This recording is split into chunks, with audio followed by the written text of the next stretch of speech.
Sveiki, esu Guoda Domeikienė, Twins.bet arenos renginių skyriaus vadovė. Einam pasivaikščioti po mano antrosius namus. Ką aš veikiu kasdien arenoje? Rūpinuosi, jog arenoje netrūktumėm renginių, kad renginiai praeitų sklandžiai. Daugiausiai, ką aš veikiu, tai bendrauju su renginių organizatoriais. Mes esame pagrindinėje arenos salėje, kurios šiandieninė transformacija nėra įprasta, todėl kad turime vieną didžiausių planų arenos. Mes laukiame už kelių dienų vyksiančio Vario audros renginio, kuris yra vienas iš dainų šventės renginių. Matome, kaip ruošiasi technikų komanda. Turėsime daugiau negu 2000 dalyvių ir mes labai didžiuojame šito renginiu. Ir labai džiaugiuosi, kad šį renginį į areną pavyko atvesti man. Galima keliauti į retai žiūrovams matomas erdves, tai yra mūsų užkulisiai. Sveiki! Kaip sekasi? Esame arenos užkulisiuose. Čia daugiausiai yra bendravimo su organizatoriais prieš pasiruošimą renginiams, prieš atlikėjams išeinant į sceną. Čia vyksta visi įdomiausi dalykai, tai ko nepamato žiūrovas sėdėdamas salėje. Dažniausiai visi atlikėjai renkasi kambariukus, kurie būtų arčiau scenos. Dažniausiai čia būna užuolaida nuleista iš tos vietos. Tamsoje, einant palei pažymėtas linijas, kurios šviečia, atlikėjai keliauja ant scenos ir tada prasideda didžioji renginių magija. Šiek tiek galiu pavedžioti po slaptus kambarėlius. Turime vieną kambarį, kuris yra skirtas transformacijom organizatorių užduotim įvykdyti, kada atvyksta didesnės grupės arba atlikėjai, kuriems reikia daugiau erdvės.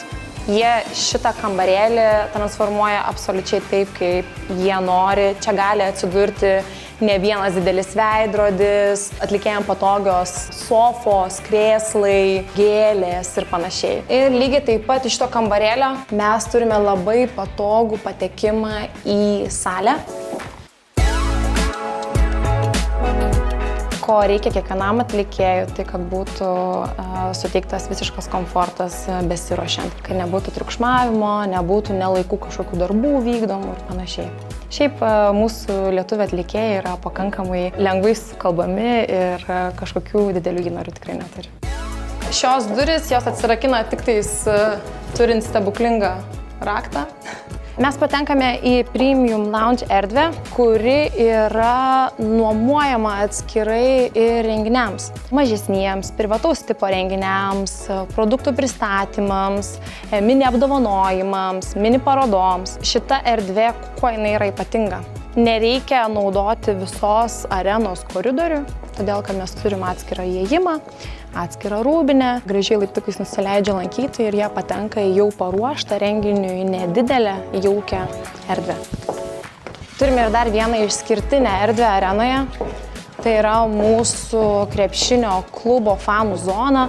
Mes jį trumpai vadinam arenoje Vilkų baru, tai yra Wolves fanų zona. Tikriausiai tai yra pati mylimiausia vaikų vieta arenoje, todėl kad mes turime nemokamus žaidimo aparatus. Jeigu ateina vaikai kartu su tėvais į šitą erdvę, tai tėvai turi puikią galimybę prisėsti, užkandžiauti, matyti, kaip vaikai leidžia laiką pertraukėlių metu. Lygiai taip pat šitą erdvę galima naudoti ir mažesnio tipo renginiams, nes turime ir didelį televizorių, kurį būtų galima naudoti kaip projektorių.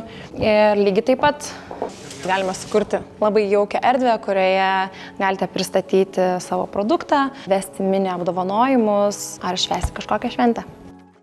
Dabar pakilom į 5. aukštą arenoje. Mes sugalvojom, jog šitą erdvę būtų galima nuomoti ir privačių renginių konceptu. Vyksta arenoje renginys, koncertas, krepšinis. Galite jūs turėti savo mini šventės vietą su staliukais, užsakytų maistu ir tuo metu erdvė priklauso tik tais jums, jūsų kolektyvui, draugų būriui. Paskutinį kartą per LKL finalus mes turėjom absoliučiai pilną šitą aukštą lankytojų. Nuostabiausias jausmas yra tada, kada prasideda renginys ir tu matai visą masę žmonių ir žmonių emocijos. Nesvarbu, ar tai būtų šūksniai įmetus taškus, ar tai yra mylimiausios dainos dainavimas visiems dideliu choru. Siekis yra nuo 12 tūkstančių žiūrovų iki 13 tūkstančių žiūrovų arenoje ir kiek įmanoma dažniau tokį kiekį turėti. Dažnai tą kartojam, jog dirbam dėl vieno tikslo, turim kiekvienas savo užduotis, bet tikrai dažnai galima atėjus į 5. aukštą rasti mūsų darbuotojus stebinčius tą visą grožį arenos. Pasididžiavimo jausmas kyla. Mes neskaičiuojam, kiek mes valandų praleidžiam arenoje. Mes beprotiškai mylim savo darbą, mes maksimaliai kiekvienas stengiamės dėl to, kai tuo tarpu dirbant kažkokį kitokį darbą, tu atėjai 8, papietavai, 5 užvertei kompiuterį ir išėjai. Pas mus to nėra. Mes dirbam visada, telefonai yra šalia mūsų visada ir tai neerzina. Gal dėl to ir mes visą laiką juokaujam, kad arenoje turi dirbti išprotėję žmonės. Tie, kurie myli areną. Aš esu išprotėjus ir iš manęs net kolektyvas juokiasi, kad šiaip po visą areną vaikštau su bateliais. Ir su tais pačiais bateliais einam pasižiūrėti, kuri vieta arenoje yra mano pati mylimiausia. Įsikibkit į turėklus. Mes vadinam šitą vietą catwalku. Aukščiausia vieta arenoje. Čia žiūrovai nepateks, bet galiu išduoti paslaptį, iš čia renginiai atrodo tobuliausiai. Tikrai ne vieną fotografą čia teko atsivesti, tai visi sakė, kad labai nejauku, o man kaip tik šita vieta yra pati smagiausia arenoje. Tai atrodo tiesiog įspūdingai, nes mes esame labai aukštai, mes esame maždaug 20 metrų aukštai. Čia taip atrodo mūsų kubas, tai jis šiuo metu yra pakeltas. Ir iš čia dabar galim matyti visą sceną, kuri dabar yra kol kas tik tais montuojama. Tai dabar netgi matom garso sistemą pakabintą. Įspūdinga, ne? Šita vieta, palipus kopėtėlėm, yra jau pati aukščiausia arenoje. Tenai galima matyti akustinės plokštės. Kadangi turėjau susipažinti su arena pilnai, lipau šitom kopėčiam ir paliečiau akustinę plokštę. Tai čia buvo drąsiausias reikalas. Kaip renginių skyriaus vadovė 20-mečio proga arenai palinkėčiau turėti dar daugiau soldautinių, didelių, gerų, emociškai stiprių renginių.